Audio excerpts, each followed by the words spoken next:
Ito, dumating na yung dual band radio Baofeng UV5R from Hong Kong. So bali 2 weeks, almost 3 weeks bago dumating. Regular mail lang Hong Kong Post. Wala namang problema sa custom. Okay naman. Declare as amateur radio equipment. Hong Kong mail. Okay, buksan natin. Tingnan natin kung ano sa loob.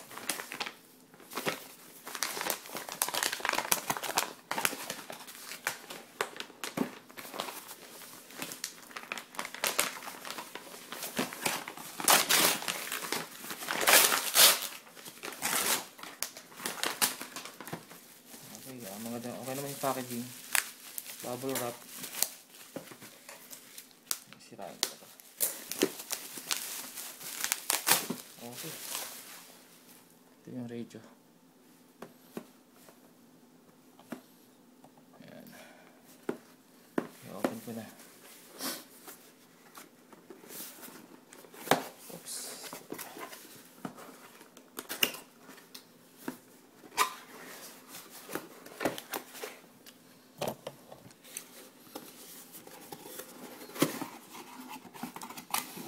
Okay, may kasama siyang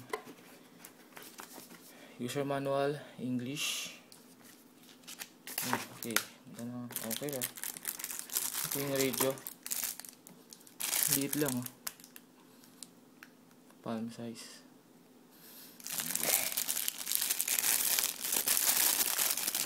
Tapos may kasama siya yung kasama ng battery pack.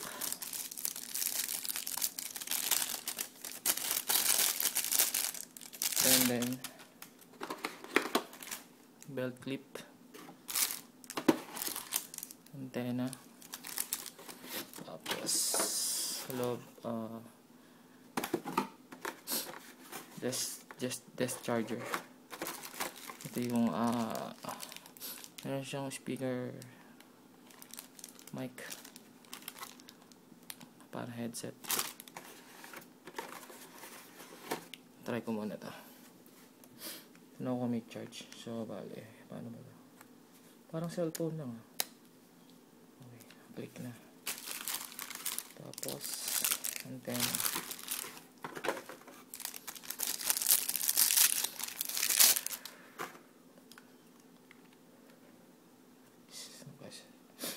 Tagal na ako tinag-radyo, siguro mga more than 15 years na So bago uli sa akin to. Okay, maganda siya. Hindi talaga. On ka na. Pull? Paano ba ito? Pull. Ayan.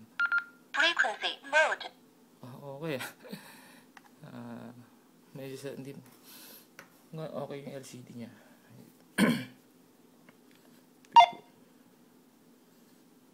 Tapos paano ba ito? Hindi pa ako marunong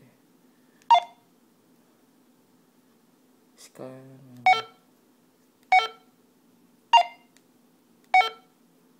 Okay. Meron siyang kasamang paano ba ito?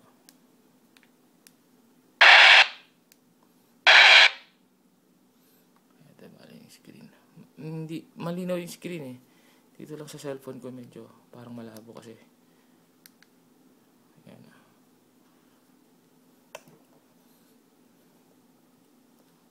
hindi kita sa cellphone Pero maliwanag yung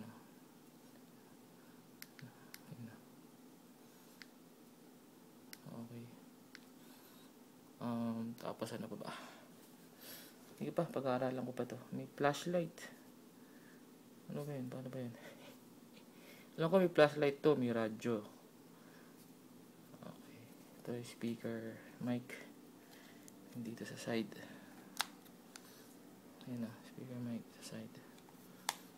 Tapos liit lang talaga. Parang yung Yaesu.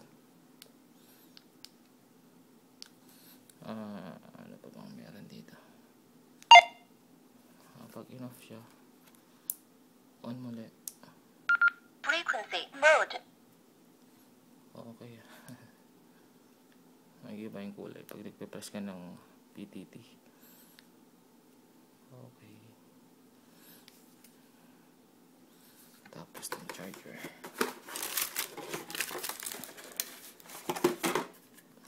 Charge ganito lang.